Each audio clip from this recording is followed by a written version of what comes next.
je ne pouvais pas partir jusqu'à Télémélé à Marsan et je n'avais pas les moyens de transport. Voyons que vous avez un problème de déplacement. Alors, comment est-ce que c'est arrivé? Bon, je ne sais pas exactement. Tout ce que je me rappelle, c'est qu'avant, je marchais difficilement, mais ce n'était pas avec les doigts. C'est au fur et à mesure que j'ai grandi que je n'arrive plus à marcher. Depuis que j'étais toute petite. Mais je n'ai pas été à l'hôpital. C'est par manque de moyens. Par manque de moyens, ils n'ont pas pu t'accompagner pour savoir réellement ce qui ne va pas. Alors, pour les études, comment est-ce que tu as fait pour être là? Parce que la terminale, c'est tout de même loin, dans un cycle scolaire. Bon, depuis que j'étais toute petite, je vivais avec ma grand-mère à Tilmélé et ma mère et ma tante, c'est celles qui se battaient pour nous nourrir. Et ma mère a fait tout possible pour que je puisse aller à l'école. Mais l'école était très loin de moi, là où j'étais. L'école était très loin, donc ce sont les professeurs qui venaient chez moi pour me faire à l'école.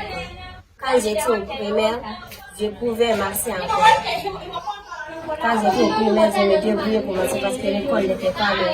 Quand j'étais au collège, parce que le collège et le lycée se trouvent dans le même endroit et c'est très loin de chez nous.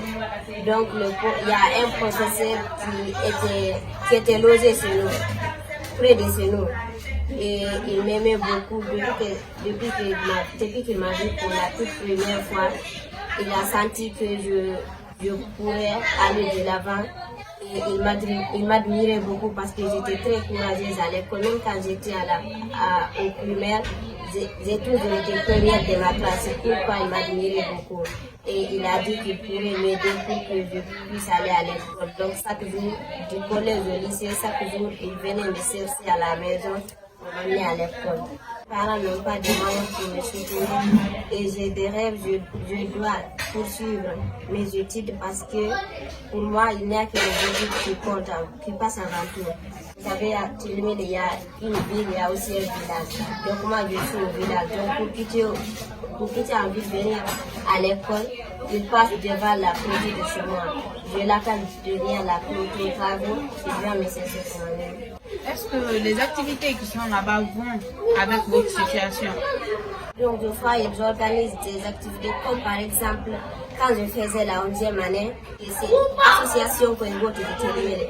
Ils avaient organisé des compétitions, c'était pour toutes les écoles de Télémélé qui allaient participer à la maison de jeunes pour faire les questions-réponses, culture générale et évaluation des mots.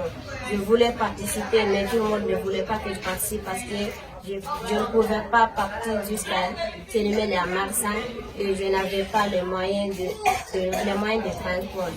Donc je n'ai pas pu participer. J'ai participé la première fois, j'ai gagné, mais la deuxième fois, ils avaient organisé, mais je n'ai pas pu participer parce que je n'avais pas l'argent pour payer le transport, je ne pouvais pas faire le déplacement. Je sens que dans les mains qui tremblent, est-ce qu'il y a un problème de santé derrière ça?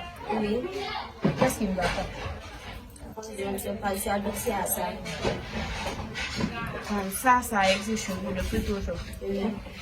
Je demande au ministère de l'Action sociale et la dame Massoud et à tout le gouvernement de me venir en aide pour que je puisse faire le bac à Conakry parce que c'est ce que moi j'ai vu. Les personnes de bonne volonté. Bonjour. Bonjour. Tu peux te présenter, s'il te plaît? Je m'appelle Fatma Tessa. Ok,